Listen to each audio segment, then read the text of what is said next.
Yang pertama, bagaimana cara menjelaskan kepada keluarga kalau maulid ini adalah bid'ah. Ikhwati fillah yara'akumullah. Cara menjelaskannya secara ringkas adalah dengan dua metode. Metode yang pertama adalah hikmah, dan metode yang kedua adalah adamul isti'jal. Metode yang pertama adalah hikmah, artinya kita harus memberikan nasihat, kita harus memberikan penjelasan sebaik-baiknya dengan cara yang hikmah, tidak dengan cara menghakimi, tidak dengan menuduh-nuduh, tidak dengan mencaci maki dan yang seterusnya. Dan inilah yang memang diajarkan oleh Allah Subhanahu wa taala. Bahkan sosok Fir'aun yang kita tahu bagaimana kejahatan, kebengisan, kefajiran yang ada di sisinya, tetap didakwahi oleh utusan Allah Jalla wa'ala, Nabi Allah Musa dengan Nabi Allah Harun, berdasarkan perintah dari Allah Jalla wa'ala dengan qaulan layyina, ucapan yang halus, ucapan yang lembut. Artinya apa? Hikmah. Ini orang yang paling jahat di muka bumi, yang sampai-sampai jasadnya masih dilestarikan, diabadikan oleh Allah Jalla wa'ala agar manusia bisa mengambil ibrah. Apalagi mungkin orang tua kita, kerabat kita, tetangga kita, dan yang seterusnya. Maka cara hikmah ini adalah cara yang terbaik, yang masing-masingnya seorang akan mengetahui bagaimana hikmah yang ada di sisi keluarganya misalkan. Karena keluarga satu dengan keluarga yang lainnya berbeda.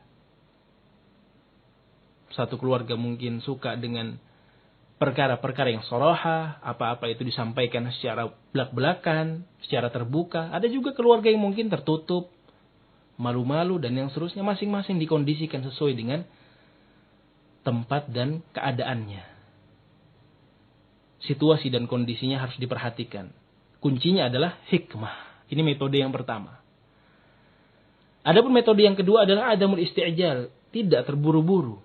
Kita menasihati orang yang pertama yang kita sayangi, menasihati orang yang kedua, menasihati orang yang ketiga, dan yang seterusnya. Ikhwati fillah yara'akumullah. Nggak bisa besok langsung mendapatkan hidayah. Nggak mungkin bisa detik itu dia langsung bisa menerima. Lasta alaihim bimusaitir, kata Allah Jalla Jalaluhu. Kamu nggak bisa menjadi orang yang menyetir mereka.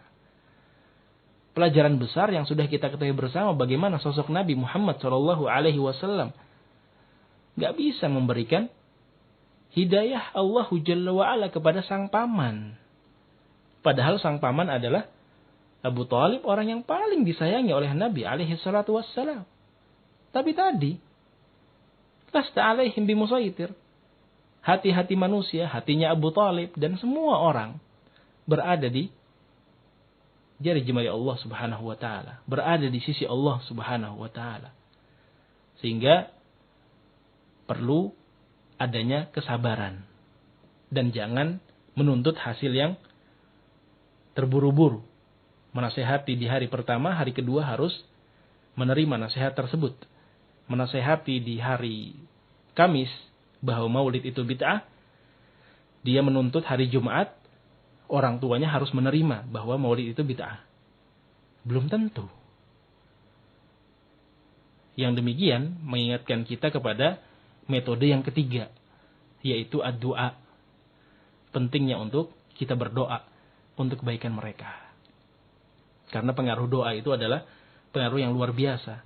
Jangan sampai kita meremehkan ad-du'a. Ikhwati fillah yara'akumullah, karena itu adalah bahagian dari silahuna. Silahul mu'min, senjata kita adalah berdoa kepada Allah Subhanahu wa ta'ala. Sehingga cara menjelaskannya dengan 3 cara tersebut. Yang pertama, haruslah dengan cara hikmah. Yang kedua, jangan terburu-buru menuntut hasil. Dan yang ketiga, mendoakan kebaikan agar mendapatkan hidayah dari Allah Subhanahu wa ta'ala. Wallahu ta'ala a'lamu bis-shawab.